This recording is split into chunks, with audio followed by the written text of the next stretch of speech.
এই জনগণের কাছে আসতে চেয়েছিলাম, আমাদের বিরুদ্ধে তখনই মিথ্যা মামলা দিয়ে আমাদের ভাইদেরকে বন্দী করে জেলে পাঠানো হয়েছে। আমরা যখন এই কুরআন হাদিস পড়তেছিলাম তখনই আমাদেরকে জঙ্গি বইয়ের তোপ্পা দিয়ে আমাদের ভাই বোনদেরকে গ্রেফতার করা হয়েছে। এমনকি আমরা আমাদের নিজস্ব বাসা বাড়িতে নিজস্ব পারিবারিক অনুষ্ঠানও একত্রিত হতে পারি নাই। যখন হয়েছে বলা হতো আমরা গোপন মিটিং এর জন্য এখানে জড়ো হয়েছিলাম। সংগ্রামী ভাই এবং বন্ধুগণ, লক্ষ লক্ষ মামলা দিয়ে আমাদেরকে আমাদের সকল কার্যক্রম যাতে বন্ধ হয়ে যায় এইরকম ভিন্ন অবৈধ চেষ্টা শেখ হাসিনা তিনি মনে করেছিলেন জামাত ইসলামীকে এইভাবে নিঃশেষ করে দেওয়া যাবে। এটা কি তার ধারণা ঠিক ছিল না বলছিল? কারণ জোয়ারের পানি যদি কোনো নাক দিয়ে বন্ধ করতে চায় তাহলে সেই পানি উপচে পড়ে যায়। এই সম্মেলন তার প্রমাণ। 5 তারিখের পর থেকেই সারা দেশের মানুষ আবার যখন কথা বলার সুযোগ পেয়েছে, স্রোতের মতন জামাত ইসলামীর দিকে মানুষ ঝুঁকে পড়ছে। করতে চায় একমাত্র নির্মূল বিধান কায়েম করতে চায়।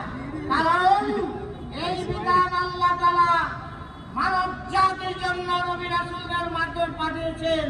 এই বিধানের মধ্যে কোনো ভুল নাই।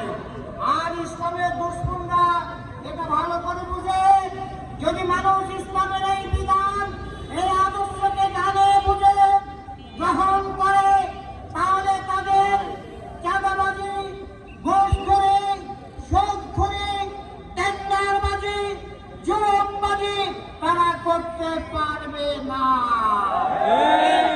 জামাত ইসলামের বিরুদ্ধে তাদের এত বিসর্জন। আজকে আমি বলে দিতে চাই, জামাত ইসলামীকে নির্মূল করার জন্য তোমরা বহু চেষ্টা করেছ, জামাত ইসলামীকে নির্মূল করা যাবে না ইনশাআল্লাহ। ভাই এবং বন্ধুগণ, আজকে আমরা দেখেছি মানুষ মুক্তভাবে কথা বলতে চায়, চাঁদাবাজি, টেন্ডারবাজি এই কড়াই রাজ থেকে বাঁচতে চায়।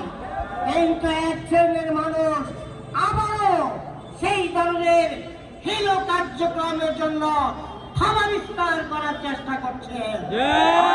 তাদেরকে বলে দিতে চাই, জনগণ যদি ফুঁসে উঠে শেখ হাসিনার মতন স্বৈরাচারকে এই দেশের মানুষ সহ্য করে নাই, ভবিষ্যত কোন তৎপরতা সহ্য করবে না।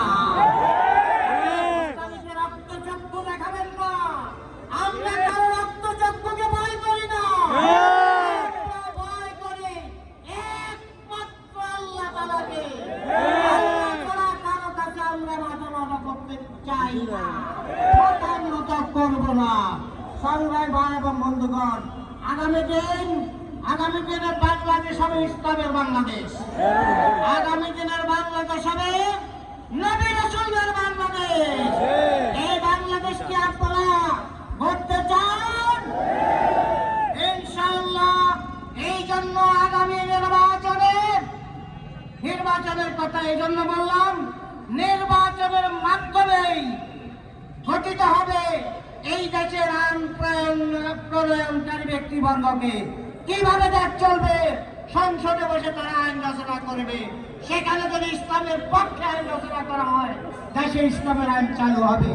সেখানে যদি ঘুষের পক্ষে আইন রচনা করা হয় দেশে ঘুষ চলবে, মদ চলবে, জুয়া চলবে, হাজি চলবে। আর যদি সেখানে বসে এগুলো চলবে না, এই আইন রচনা করা হয়, তাহলে দেশে ঘুষ চলবে না, মদ চলবে না, সুদ চলবে না, টেন্ডারবাজি চলবে না,